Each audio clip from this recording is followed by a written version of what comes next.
Comece o dia bem informado com a equipe de jornalismo da Verde Vale FM. No ar, Jornal Verde Vale. 6h36. Olá, muito bom dia para você. Terça-feira, 17 de setembro do ano de 2024. Estamos começando pela Verde Vale FM, uma emissora do Sistema Verde Vale de Comunicação. Mais uma edição do Jornal Verde Vale, aqui comigo na bancada, Daliana Oliveira. Muito bom dia. Ótimo dia para você, Wesley. Um ótimo dia para você também que acompanha a programação da 103,7 nessa terça-feira. Você confere agora os destaques das últimas 24 horas. Jornal Verde Vale. Com o novo presidente indicado pelo governo federal, o Banco Central deve dar a largada em sequência de aumento dos juros nesta semana. Governo lança cartão de crédito e débito exclusivo para mês. Brasil pede ajuda de países parceiros para combater queimadas. Goiás tem mais de 125 mil motoristas com exame toxicológico vencido. 6 em cada 10 cidades enfrentam falta de vacinas, é o que revela a pesquisa. Bolsa Família, pagamentos começam nessa terça-feira. Brasil registra 700 casos de lesão corporal contra a mulher por dia. Os detalhes destas e outras notícias você vai conferir a partir de agora, aqui no Jornal Verde Vale. A notícia em primeira mão. Jornal Verde Vale. Jornal Verde Vale. Verde Vale. Notícias do Brasil. 6h38. Uma ótima manhã de terça-feira para você. Sejam bem-vindos e bem-vindas a mais uma edição do Jornal Verde Vale. O Comitê de Política Monetária, o Copom, do Banco Central, deve iniciar nesta semana um ciclo de alta dos juros, segundo a projeção da maior parte dos analistas do mercado financeiro. A reunião marcada para terça e quarta-feira acontece após a indicação do economista Gabriel Galípolo, atualmente diretor de política monetária da instituição, para o comando do Banco Central a partir de 2025. Ele ainda terá de ser sabatinado e aprovado pelo Senado para poder tomar posse. Se confirmada, essa será a primeira elevação da taxa de juros desde agosto de 2022, ou seja, em pouco mais de 2 anos. O presidente do Supremo Tribunal Federal e do Conselho Nacional de Justiça, Luiz Roberto Barroso, cobrou nesta segunda-feira a seriedade do Poder Judiciário no combate às queimadas criminosas no país. Durante discurso na abertura da reunião do Observatório do Meio Ambiente de Mudanças Climáticas do CNJ, Barroso disse que recebeu um telefonema do governo federal que demonstrou preocupação com a impunidade de quem pratica queimadas dolosas. Barroso disse que tem informações técnicas que confirmam que todas as queimadas na Amazônia e no Pantanal são provocadas pela ação humana. 6h39. Brasil registra 700 casos de lesão corporal contra a mulher por dia. Vamos saber dos detalhes dessa triste estatística com Igor Pereira. O Brasil registrou 709 casos de lesão corporal contra mulheres por dia. Os dados são de uma pesquisa do Datafolha e correspondem ao período de junho de 2023 a junho de 2024. O levantamento também aponta que foram registradas quase 6.800 agressões físicas contra mulheres em 2023. O alto índice de violência está ligado à estrutura social do país. Quem explica é a pedagoga da Coordenadoria da Mulher em Situação de Violência Doméstica e Familiar do Tribunal de Justiça do Pará, Iane Freitas. Historicamente, esse modelo patriarcal que gera essa violência é que ao gênero masculino foi dado poder desigual em relação ao gênero feminino. Se a gente for pensar, ao gênero feminino é destinado os cuidados domésticos, os cuidados com lar, os cuidados com família. E ao masculino foi destinado os espaços de poder, os espaços de decisão. Se a gente for olhar nesse modelo de educação patriarcal, a mulher cuida dos filhos. Neste ano, o Anuário Brasileiro da Segurança Pública já havia apontado para um recorde de violência contra a mulher. Um estupro foi registrado a cada 6 minutos no país. Acionar o 190 e procurar a rede de proteção à mulher é o primeiro passo para romper o ciclo da violência como explica a pedagoga. Então a gente precisa ir nas delegacias ou falar para alguém da rede socioassistencial, no CRAS, no CREAS, ou no Ministério Público ou na Defensoria, dizer, olha, estou passando por isso, o que eu posso fazer para romper com essa violência? Mas se essa mulher ela não tem condições ainda de registrar uma ocorrência criminal, ela pode pedir a medida protetiva para se resguardar a integridade física e psicológica dela. Se você é vítima ou conhece alguma vítima de violência doméstica, acione a polícia e denuncie. Você pode salvar uma vida. Agência Rádio Web, produção e reportagem, Igor Pereira. Jornal Verde Vale. Notícias de Goiás.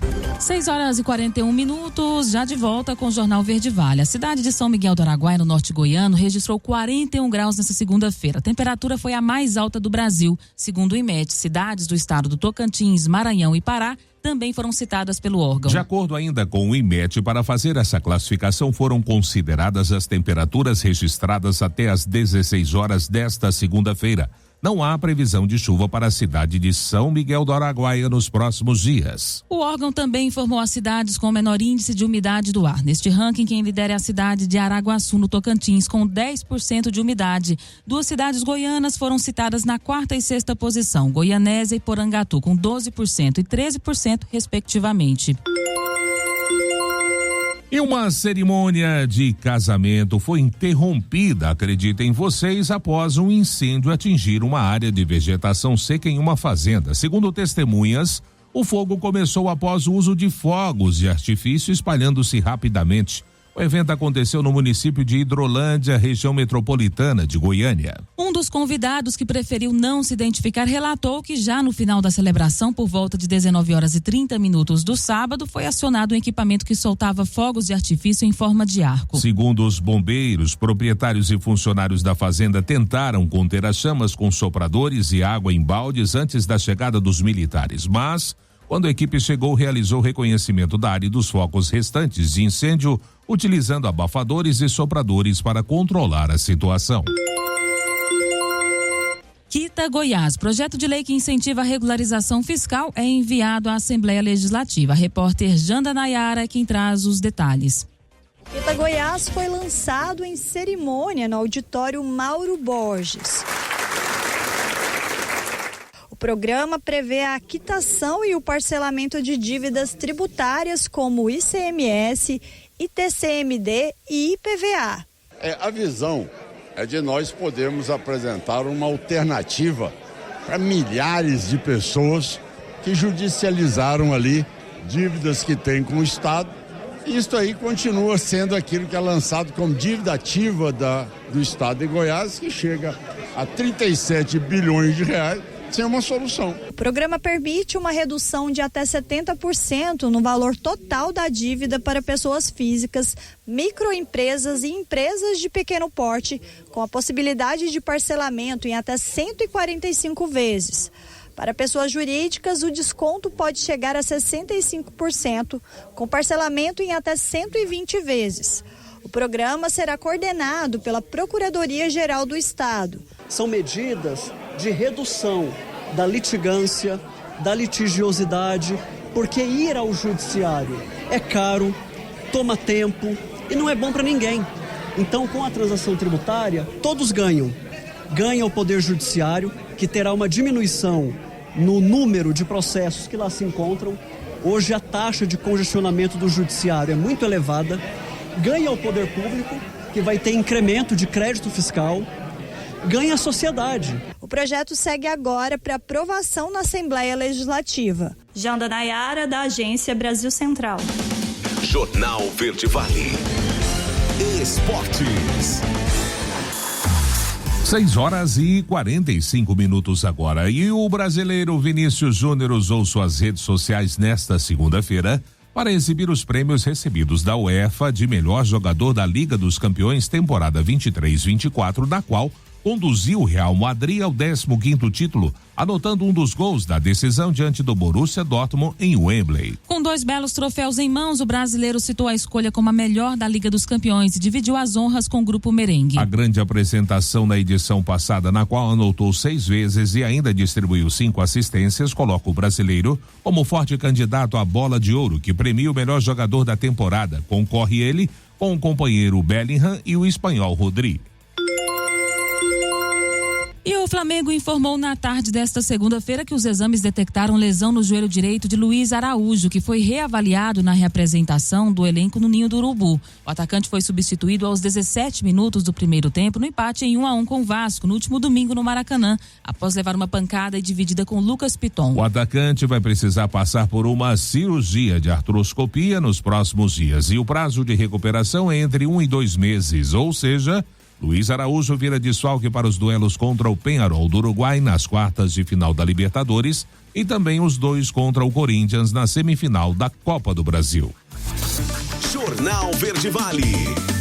Agronegócios. 6h46. O mercado físico do boi gordo iniciou a semana apresentando preços firmes. O viés ainda é de alta dos preços e no curto prazo, em linha com a posição das escalas de abate que seguem encurtadas em grande parte do país.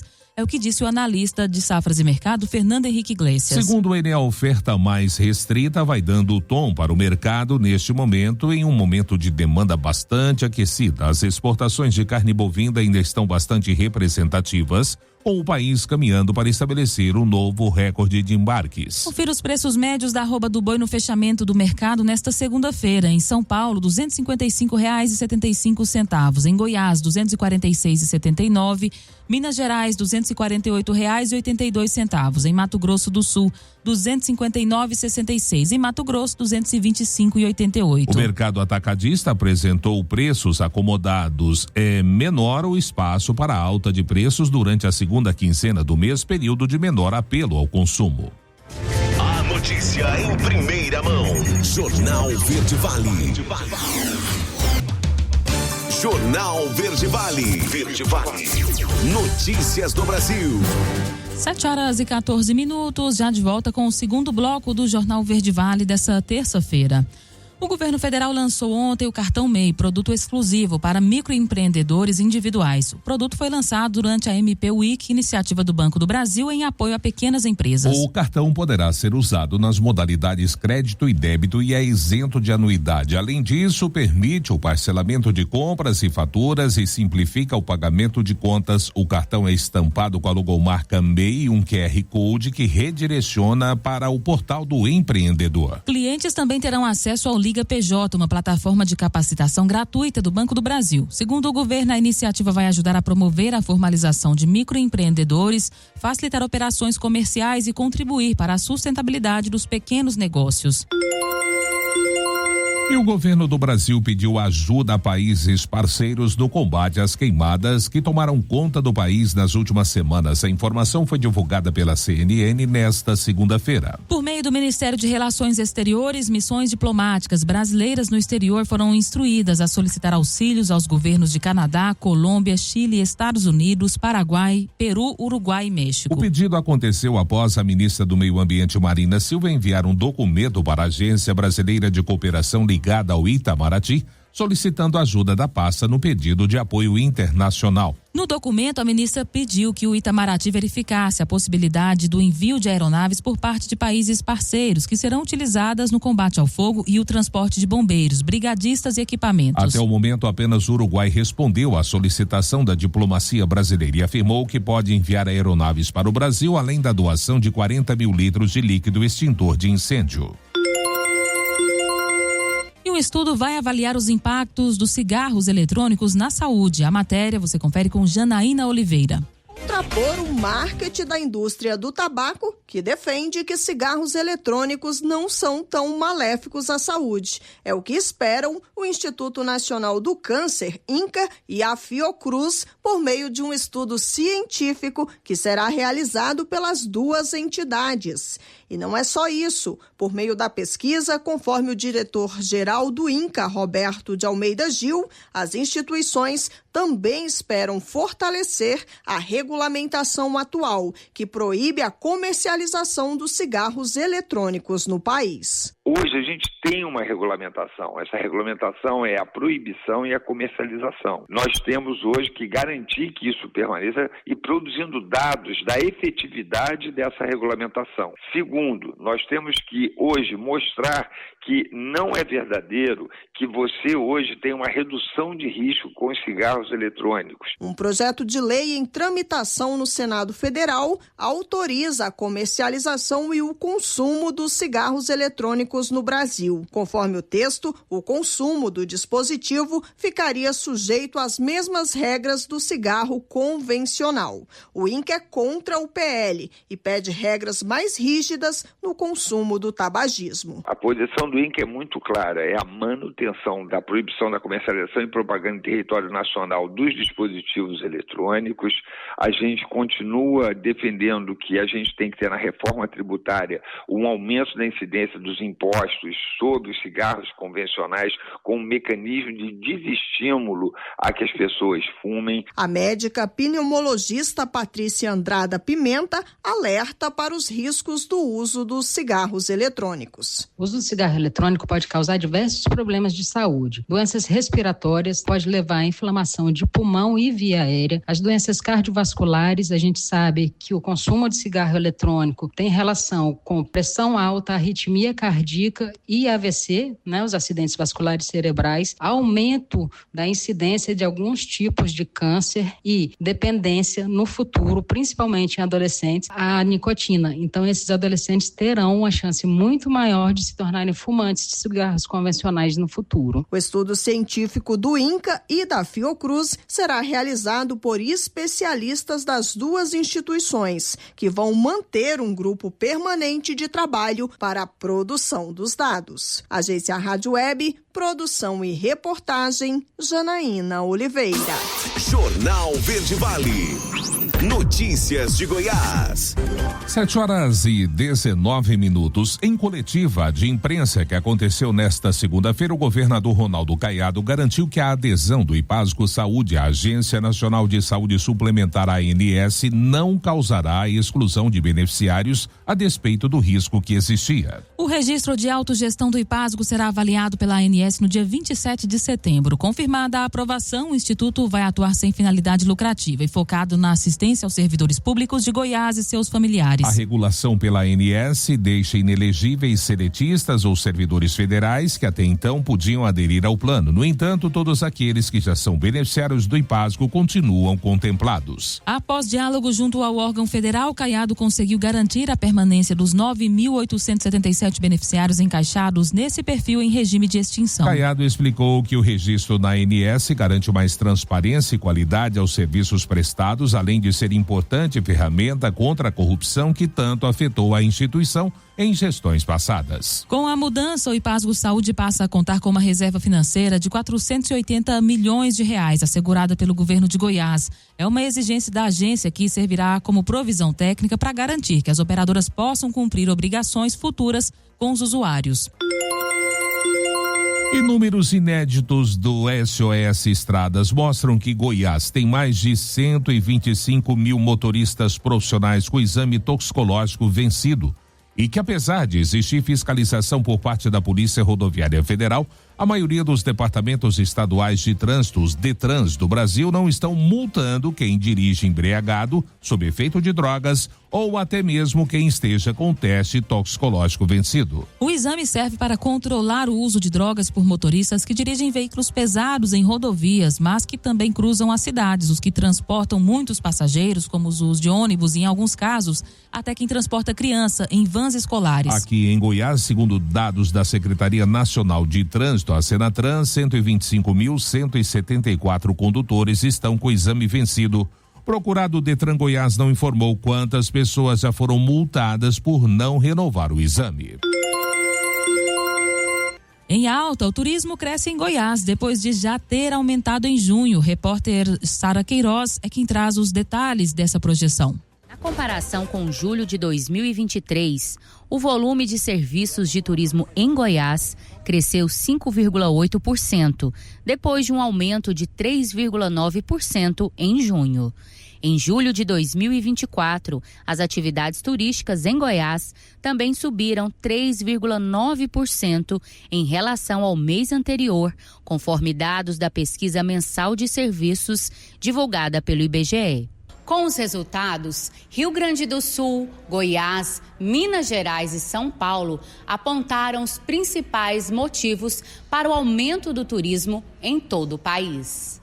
Isso mostra o potencial turístico do estado de Goiás, mostra que Goiás, com os programas do governador Ronaldo Caiado e da Goiás Turismo, tem aumentado o número de empregos, gerado renda ao povo goiano. E é isso que Goiás precisa, de um governo sério como o Ronaldo Caiado e de políticas públicas voltadas para a geração do emprego, aproveitando as nossas potencialidades turísticas, aumentando também o nosso PIB goiano. A coordenadora do Observatório da Goiás Turismo falou sobre os motivos do crescimento do turismo em Goiás e os investimentos do governo do estado na pasta. O movimento ele se dá tanto pelas férias regulares escolares, como também pela busca do goiano e das pessoas de fora pelo Rio Araguaia, pela temporada do Araguaia. Além disso, a gente tem diversos eventos no estado, culturais, da própria Goiânia, que é uma cidade que tem muito entretenimento e muito o que fazer, né? Além das compras e da gastronomia. E aí isso movimenta. Obviamente que esse mês ele é muito saboroso para a gente do turismo, porque ele traz muito mais pessoas, né, para visitar o nosso estado. Jornal Verde Vale. Esportes. 7h24 e o Brasil está fora da Copa Davis. A Holanda derrotou a Itália nas duplas e ficou com a segunda vaga no grupo, que contava também com a Bélgica. Os brasileiros precisavam de uma vitória dos italianos por 3-0 para avançar na competição. A Itália ficou com a liderança do Grupo A por ter vencido todos os seus confrontos. A briga pela segunda posição terminou com um empate triplo entre Holanda, Brasil e Bélgica, já que todos venceram o confronto e perderam 2. O desempate saiu a partir do aproveitamento de sets, que acabou favorável à Holanda. O mata-mata da Copa Davis deve acontecer entre os dias 19 e 24 de novembro na cidade espanhola de Málaga, na Itália, Espanha, Canadá e Estados Unidos são os cabeças de chave, enquanto que Holanda, Austrália, Alemanha e Argentina se classificaram em segundo. Um sorteio agora vai definir os confrontos.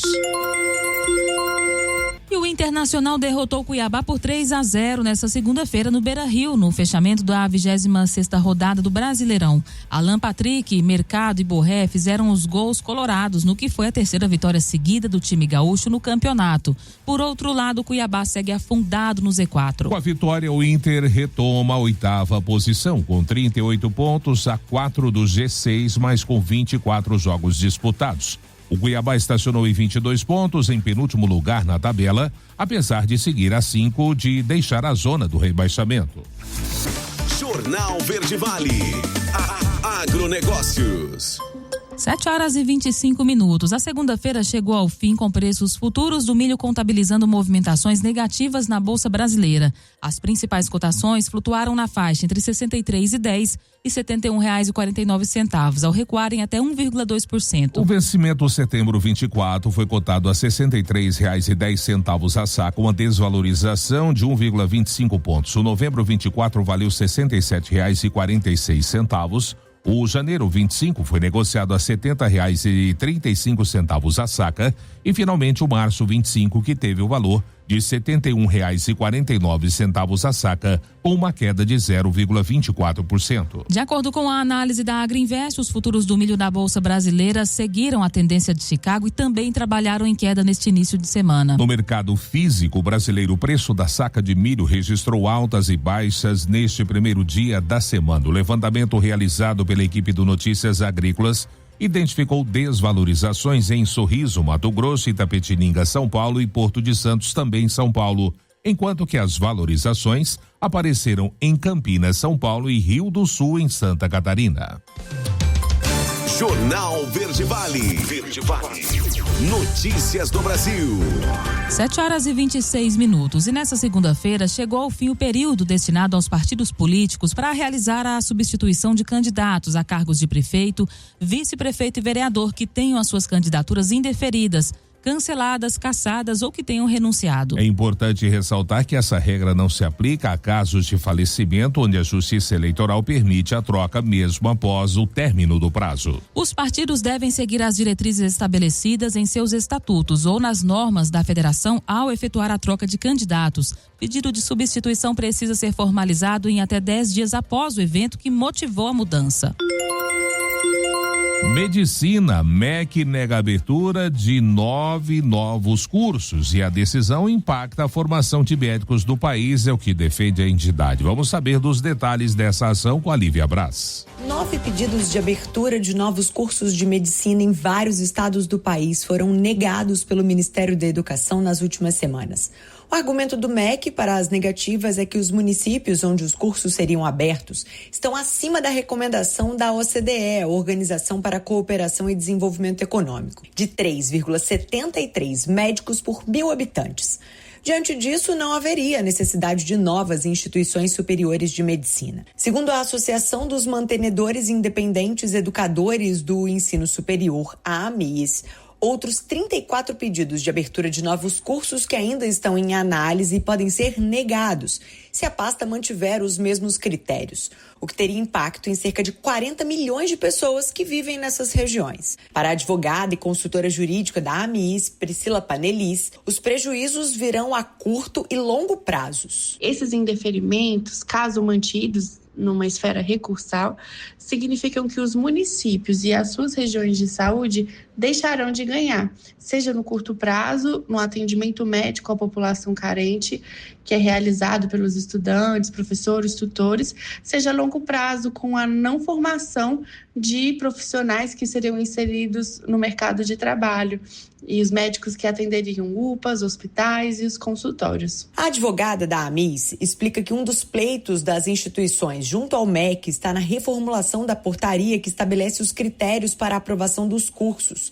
e que leva em conta apenas os municípios onde ficam as instituições e não as regiões de saúde. Esse pleito das IES está de acordo com a letra da lei do Mais Médicos, está de acordo também com os demais normativos do Ministério da Educação e com o desenvolvimento de todas as políticas públicas de saúde que são conduzidas pelo Ministério da Saúde, que sempre enxergam o município dentro da sua região de saúde, nunca de forma isolada.